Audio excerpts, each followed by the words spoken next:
The sea and its mastery was one of the greatest contributors to human civilization. Learning to navigate its waters provided exploration, food and resources, trade, and migration. We've come a long way since people first ventured off their shores, but in many ways little has changed since they bravely pushed off in wooden vessels. Putting to sea still remains unpredictable, dangerous, time-consuming, and expensive. We've been sailing for thousands of years. We've also been hurting people for thousands of years. The ocean is really, really dangerous. It is one of the hardest environments to operate in. The energy is the most powerful, huge waves and storms to deal with. In some ways, it's much more difficult engineering in the ocean than in deep space. According to our research, about only 5% of the oceans are mapped. And there's so much that we need to know about the ocean from a whole range of reasons to do with weather and to do with climate. And right now, we don't know a lot about what's going on. From the shorelines to the subtidal to the deep waters, we simply will not get across it all with manned vessels. They're too expensive, too limited in what they can do. Ships are awfully expensive. Depending upon the ship, $25,000 to almost $40,000 a day. But there's so much more to know, so much more to understand, and observation technologies really are needed to be out there in the midst of it. It's a vast frontier for discovery. What will truly change the game out in the oceans is the ability to access those vast areas without needing people on board and all the support systems that are required to keep those people safe. For every application we currently do out in the water with a human crew, there are many more that are only feasible to do unmanned.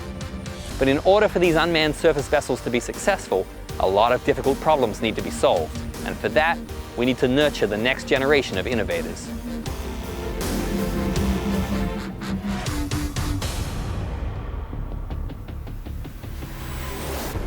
This year brings the beginning of an exciting new competition, the Maritime RobotX Challenge.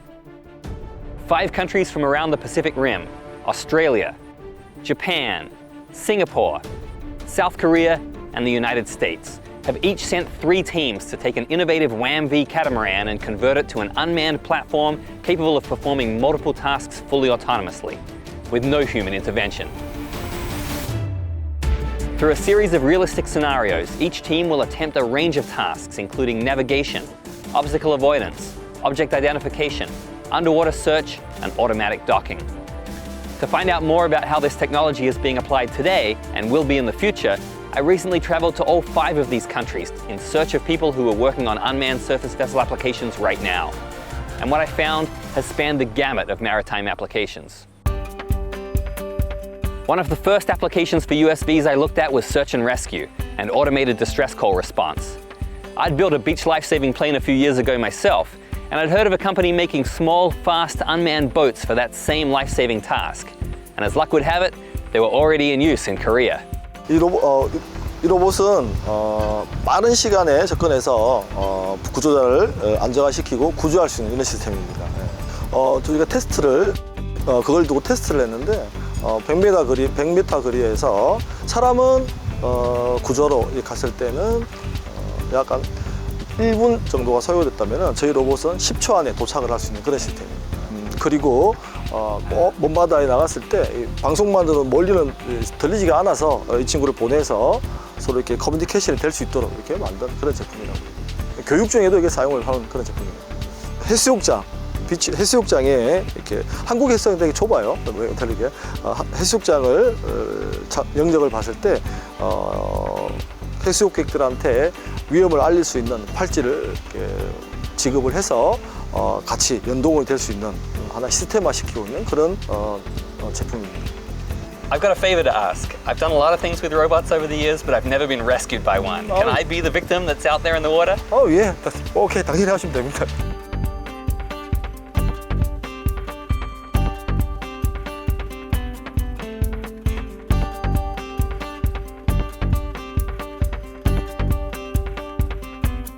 I just had my life saved out there by a robot. Even an experienced swimmer can get into trouble in the open water. I definitely feel a lot safer out there with these things around. One important challenge shared by all countries with a coastline is maritime security. Ports need to be secured and illegal shipping activities prevented, both close to home and out in the open ocean. Singapore is one of the world's busiest shipping hubs, so that was a logical place to look into optionally manned boats that might have the flexibility to tackle some of these difficult problems. Certainly, I think the piracy is always an issue in terms of when we have a busy port, when we have a busy sea lane. We have heard before that sometimes when pirates capture ships, they paint the hull of the ships, they put a new name on it. Now, with a USV, you can verify that kind of identification, perhaps a lot faster than sending out one manned boat with manned ship to do that. You can send out several USVs, scour the sea areas and find this vessel that has changed its identity. The other area possibly that we are looking in seriously are the harbor protection area. In a way, you can actually use the USV as a deterrent. They can see that someone somewhere is watching, and they then have to think twice.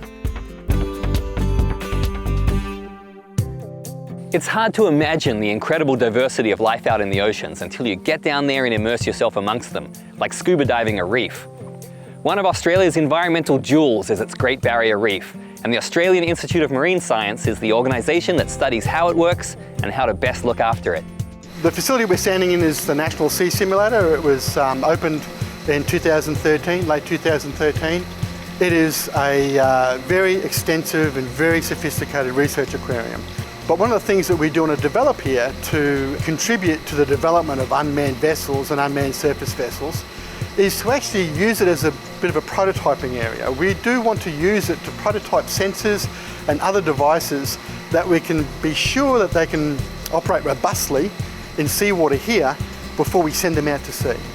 We do have two vessels which are out there most of the year, but they can only be in one place at any one time. So if we can actually have an unmanned surface vessel to help us do our science, that will actually allow us to do a lot more than what we can currently do now.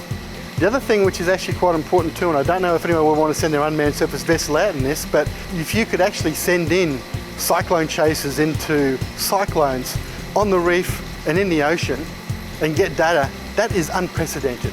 There is no data that's been captured from within a cyclone at sea by any sort of vessel.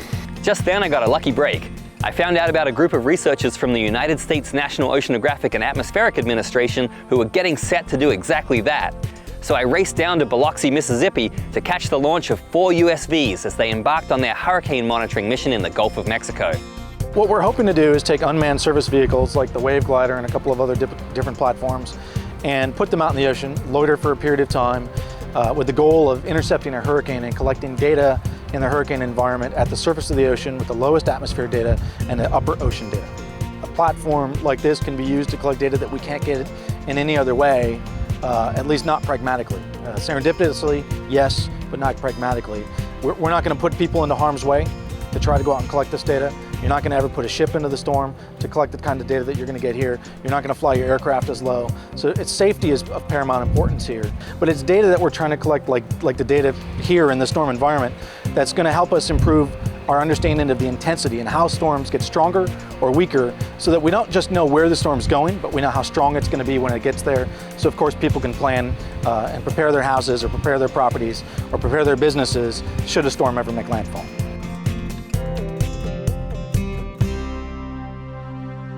Talking about the difficulties of doing science inside the fearsome power of a hurricane really made me think about the challenges involved in maintaining the balance of the oceans. Climate change is the largest problem our species has ever tackled. And climate change impacts ocean dwellers unequally. Some will benefit at the expense of others. I'd heard that sea jellies were one form of sea life that was increasing disproportionately due to climate change, forming vast swarms that threaten not only fish life, but even the operation of non-fossil fuel power plants. Fortunately, a group at KAIST in South Korea was working on a team of USVs that can help respond to these outbreaks effectively.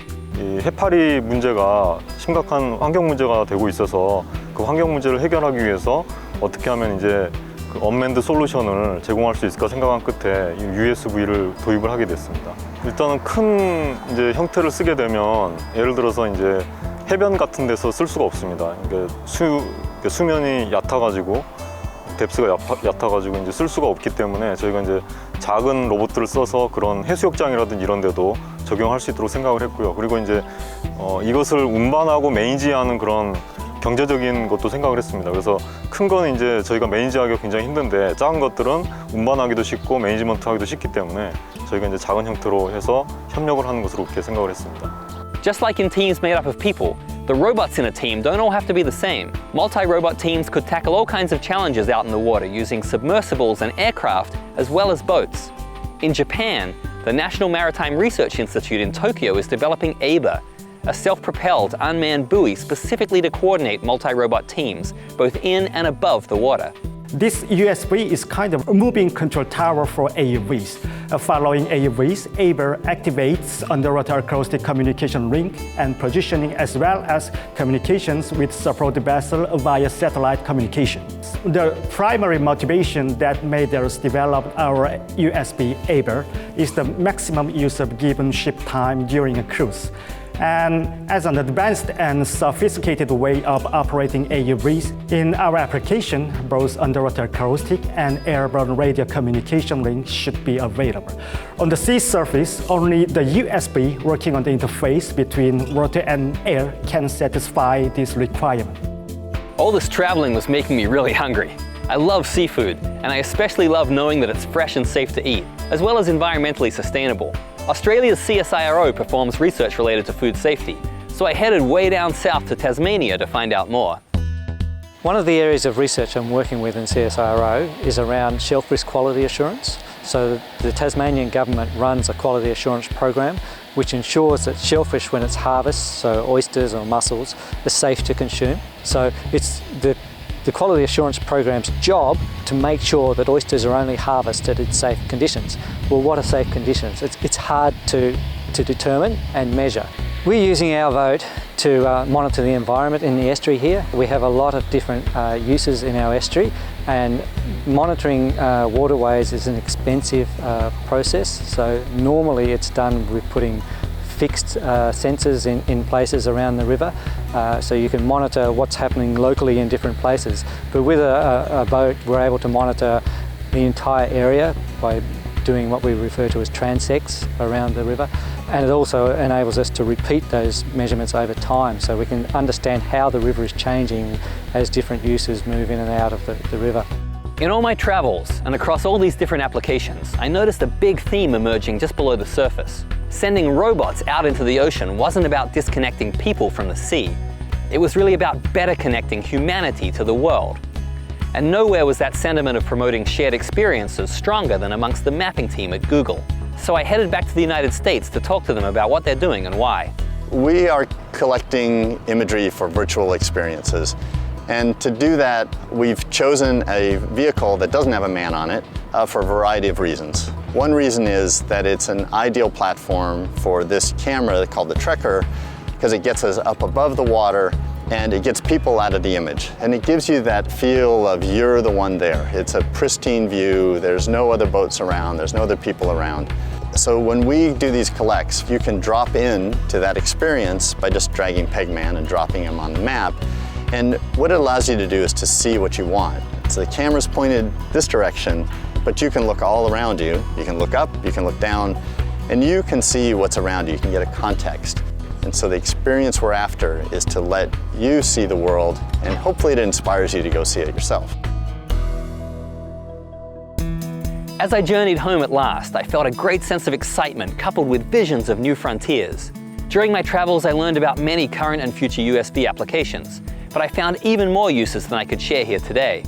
Things like gathering data from underwater volcanoes, warning swimmers of nearby sharks, protecting marine and whale sanctuaries, forecasting tsunamis, even automatically searching for underwater pingers from downed aircraft.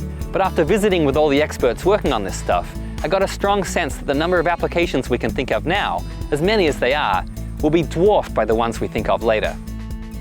These 5 countries represent a group of technological pioneers joined by one ocean. And like the mariners of old who first brought our world map into existence and connected its scattered tribes, these unmanned seafarers will again bring all of us and our marine ecosystem even closer together.